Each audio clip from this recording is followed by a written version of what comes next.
So when the Montreal Expos picked up this guy towards a pennant race in 78 and 79, there was a lot of speculation in Canada. He could be the last piece of the puzzle to get back past either the Pirates or the Phillies.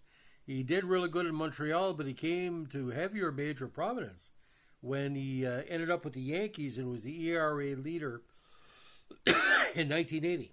Now, unfortunately, he has passed away from a battle with diabetes. And boys, oh boys, what a diverse player he was. The native of Coffeyville, Kansas, Rudy May. Now born Rudolph May Jr. on July 18th, 44. He played in Major League Baseball as a left-hander in 65, and from 69 to 83 for the Angels, Yankees, Orioles, and Expos. Early in his career, May had a live fastball, but was known best for his sharp breaking curveball, and 2 tenures with the Yankees. May again was a 1980 American League leader in E.R.A.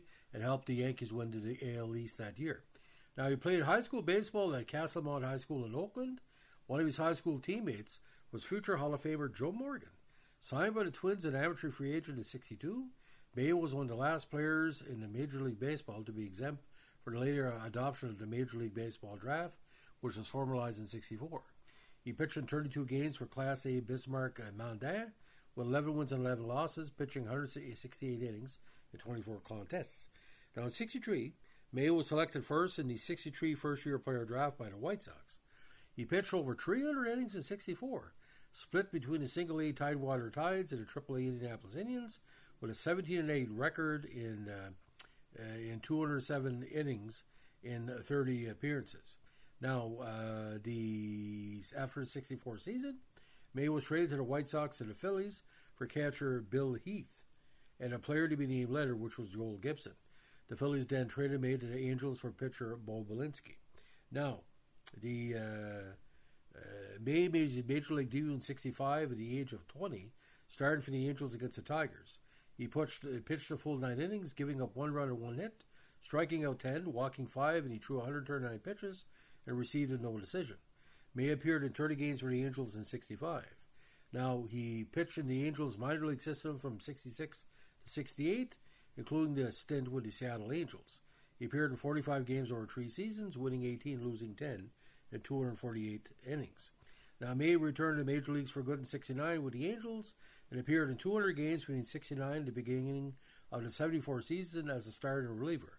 Over 1,013 innings, he had a record of 47 and 67 with California.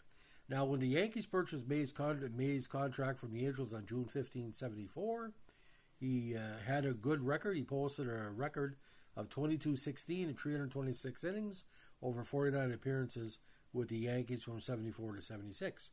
Of course, he was part of one of the biggest trades ever in Yankees history when he traded him, including Rick Dempsey, Scott McGregor, Tippy Martinez, and Dave Pagan to the Orioles for Ken Holtzman, Doyle Alexander, Elrod Hendricks, Grant Jackson, and Jimmy Freeman at the trade deadline on June 15, 76.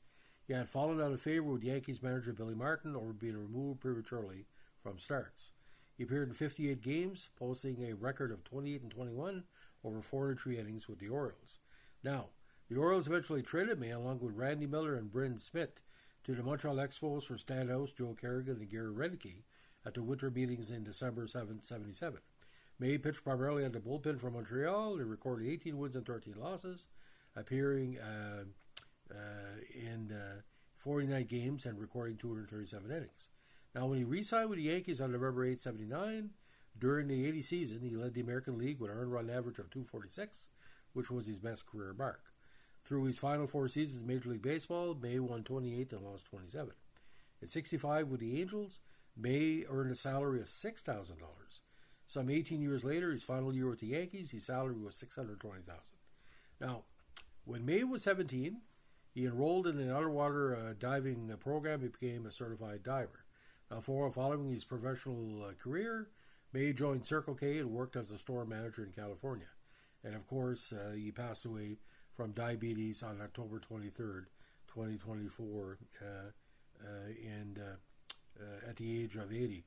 Complications from diabetes. So if you look at the rough stats, ladies and gentlemen, for Rudy May, are quite interesting.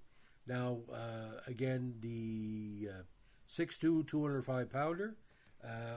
Went 4.965, and he won more than 10 games a season, nearly 10 times.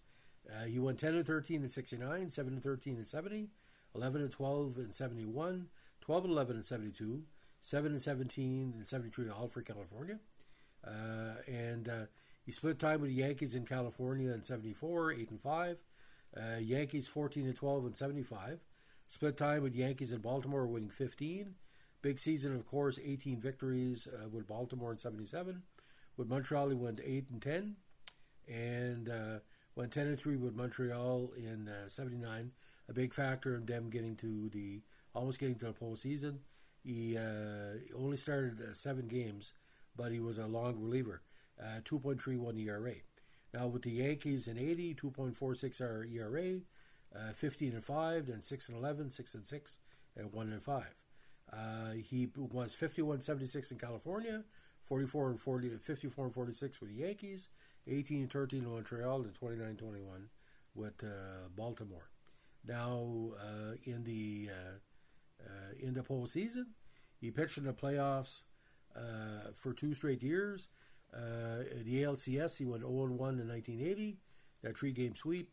81, he won against Milwaukee and Oakland, and he played 3 games in the World Series with 6.1 innings pitched with a 2.84 ERA in short relief. Only gave up 2 earned runs in the postseason.